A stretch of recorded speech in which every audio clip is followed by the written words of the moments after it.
Hello everyone, it's 2024, which means the election year, the Bitcoin halving year. The bull market is clearly ramping up, so I feel like it's time to review your option when it comes down to second citizenships. So in this video, I will be going over only the citizenship programs, so not the long route through residency and relocation, but a straight path to citizenship, straight path to a second passport. Number one, the Caribbean islands are still the leader of the market, so I'm gonna start with them. Now, why are they still the leader? The reasons behind it is very simple and clear. The programs are proven with time. The due diligence process is very thorough, meaning that the power of passport is not gonna go down in the near future. The tax regime is very friendly for those investors, zero capital gains tax, zero global income tax. The timeline is very nice still, with some exceptions, but you can definitely get a passport in a matter of 8 months if you really want to. And the price, honestly, the price at this point is very competitive with any other citizenship programs in the world. Access to offshore banking and, of course, just a powerful passport, right? You still get access to a lot of countries visa-free or visa on arrival, access to the EU, access to the majority of Latin America, so pretty good travel document to have. So the jurisdictions I'm talking about are well-known St. Kitts and Nevis, Antigua and Barbuda, and St. Lucia. So let's go through the numbers. St. Kitts and Nevis, we are seeing huge delays on the processing side due to a major backlog. And on top of it, St. Kitts doubled their price recently, so they are becoming less competitive in the market of citizenship by investment, which makes me believe that the demand for St. Kitts is going down. That's what we're seeing within our clientele, and I'm sure we're not the only one. So the demand is going down, meaning that they are having less profits from this major income stream for the country. And again, as I always say, follow the money, follow the incentives. I do believe that they will have to lower the price. We'll see what's going on this year, but as of now, the total price for a single applicant is $291,000. And when I say total price, I include the donation itself, all the government fees that are associated with submitting your application, as well as our service fee, which is $25,000. Half you pay at the beginning, half you pay at the very end. So I'm calling the total number. The only additional expenses may come from things like notarizing your documents, shipping your documents, going through medical testings, but those are very dependent on your current location. Next up, Antigua and Barbuda, definitely the leader within our clientele right now, because the passport is basically as powerful as St. Kitts and Nevis, but the price is still much nicer. So the total price for a single applicant is $168,400. And the timeline is much shorter compared to currently backlogged St. Kitts and Nevis.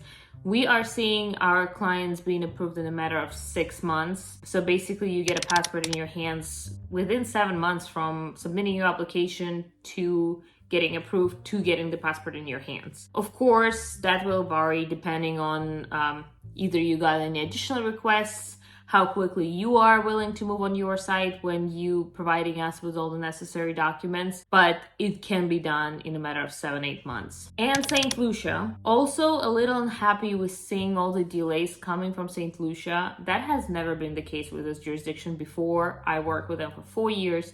They have always been on top of their timelines, just actually sticking with what they promised. Not anymore. I've been seeing major delays, super annoying. But the price is really nice. So full price for a single applicant is $141,600. And again, it includes everything except for those additional expenses like notary, medical, shipping, taking pictures, etc.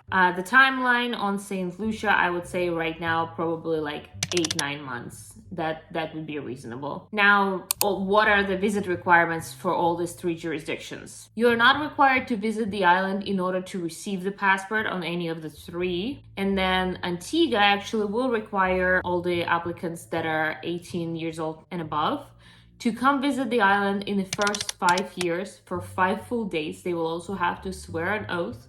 while on the island, and that is a requirement in order to renew your passport 5 years later. Well, that was the leader of the CBI industry.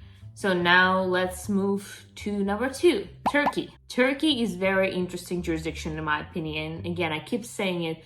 It's not as interesting for those considering relocation, but it is very interesting for those truly seeking a plan B, a hedge against their home government, especially when you're coming from countries like the United States or Canada. I think it's a great hedge. There is this cultural layer of protection, kind of religious layer of protection, and also just geopolitically, Turkey is clearly not in bed with your home country jurisdiction. So that seems pretty attracting to me and to many of my clients. So now Turkey has a real estate investment program, right? Based on the purchase of a property in the country with the minimum requirement of $400,000, you can obtain a citizenship in a matter of 6 to 8 months now, I would say a reasonable timeline. However, I do want to mention there are a lot of rumors about Turkey raising this minimum requirement. We've heard anything like it's going to be not 400 but 600 soon,